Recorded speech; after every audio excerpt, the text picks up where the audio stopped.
हरि ओम श्री गुरुभ्यो नमः। ओम नमो भगवते वासुदेवाय। ओम पूर्णमद पूर्णमिदं पूर्णात् पूर्णमुदच्यते पूर्णस्य पूर्णमादाय पूर्णमेवावशिष्यते। ओम शांति शांति शांति। Pranamam to all blessed souls.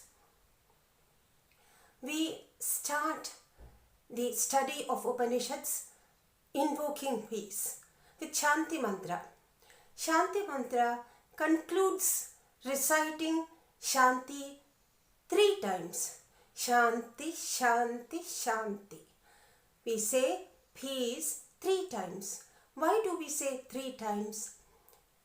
Because we want to be saved from, spared of 3 kinds of sorrows, miseries that may beset us. What are the 3 kinds of miseries? One is the Adhyatmika kind of misery. Second, the Adhibhaudika. Third, the Adi-Daivika. Or to put it in the proper order, Adhyatmika, Adi-Daivika and Adi-Bhaudika. By Adhyatmika, what we mean is those miseries which crop from our own minds, not from anywhere else. For example, I am able to understand a poem now, but I really do not know whether after 10 years from now I will be able to do this, because I do not know whether my brain will function as it does now. This anxiety, this misery is expected as well as real, is Adhyatmika. It comes from one's own mind. Adi-Daivika is the kind of miseries which we attribute to supernatural powers. It comes from God. A large tract of land is devastated by floods. A large number of people die because of a pandemic. We feel that it is nature's way of correcting us. It is God's way of dealing with us. It comes from God. It is the corrective measure of God. That is Adi-Daivika. And Adi-Bhaudika means those things which we fear, those fears which we have from the conglomeration of elements, bhutas. A snake coming to bite us. A snake is actually a conglomeration of the 5 elements. A robber coming to attack us. A thief taking away our things. A wild boar coming to attack us. Anything of that matter, where we attribute it to the elements around us. We can pinpoint what it is. These are the 3 kinds of miseries from which we want to be spared. That is why we say peace 3 times.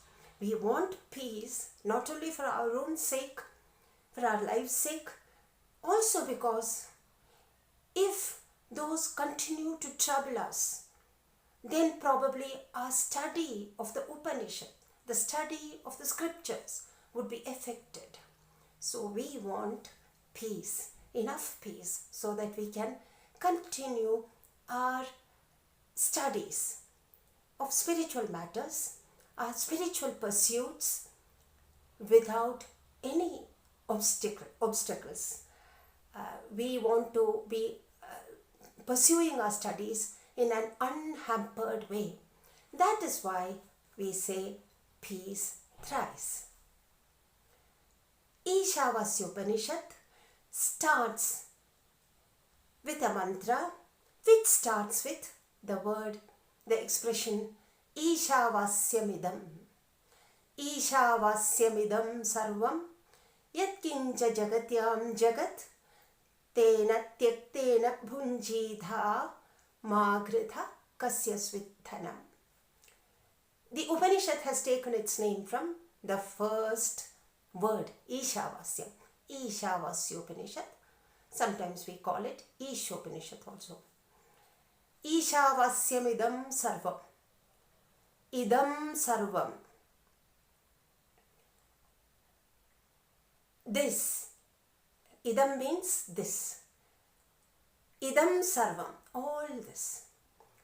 All this is enwrapped by God. All this is swathed in God. Isavasyam idam sarvam is achadaniyam. It is vasyam. Idam sarvam. All this has to be enwrapped by whom? By God. Isha, by God. Idam means this, what we see around us, the phenomenal universe that we see around us. And we extend it, even our experiential world. Not only the world, the universe that presents itself before our senses, the 5 senses of knowledge, the 5 senses of perception, seeing, touching and so on, the 5 senses of perception, jnanendriyas, and then the karmendriyas, our hands, our feet, and then the power of speech by which we move around in this world, with which we interact with this world. Karmendriyas, the organs, the senses of the organs of action. With these 5 plus 5, 10 indriyas, plus the 11th indriya.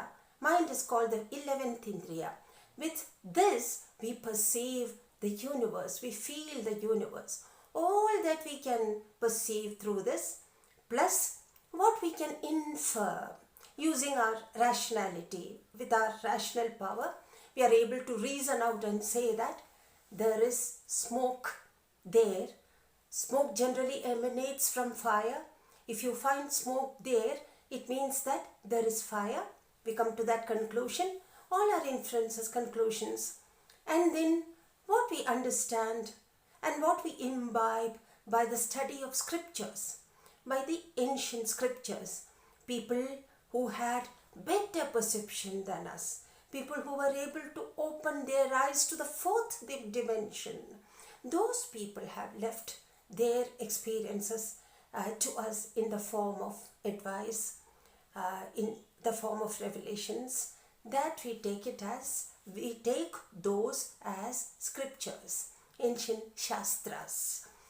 So shastras, through our rational power, through our senses, through our organs of action, through our mind, whatever we perceive, all that we perceive is idam sarvam, all this universe. If there are 100 universes, all the 100 universes, all that we perceive here is vasyam, achadaniyam. It has to be enwrapped, covered, in the sense it permeates. God permeates. Isha vasyam, Isha achadaniyam.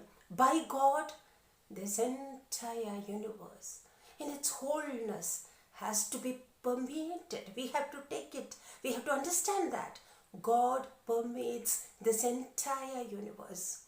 Isha vasyamidam sarvam. Isha, by God. It means the controller, the governor, the regulator. By it, Isha. Isha is the 3rd declension. After the nominative and the accusative, the 3rd declension is instrumental. By God, by it, Isha. Isha vasyamidam sarvam.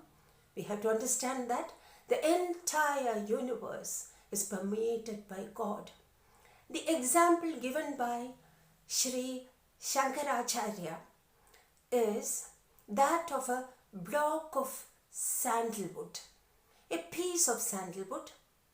By nature, it gives out a fragrance, it's fragrant, but then it lies in water for quite a long time, and then because of its interaction with water, it collects a slime around it, and that slimy substance is also bad, odorous. It gives bad odor. And looking at it, normally a person would feel that this block of wood emanates bad odor. But then a person who knows better than we do, he tells us that it is actually fragrant in nature.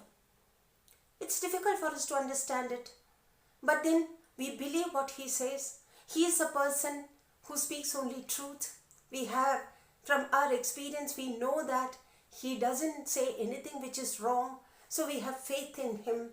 So we decide to find out the truth. We take that piece of wood in our hand and then clean it, rub it nicely. After cleaning, when you rub it, then the fragrance comes out. The fragrance permeates the piece of wood, the piece of sandalwood. It enwraps the piece of sandalwood. It's full of that. It is nothing but that. Like that, this world is enwrapped. It is sweet. It's permeated by God. And who is God? The controller, the governor of this universe. From where does he get the supreme power? He has the supreme power. He is the supreme power because this entire universe has emanated from him.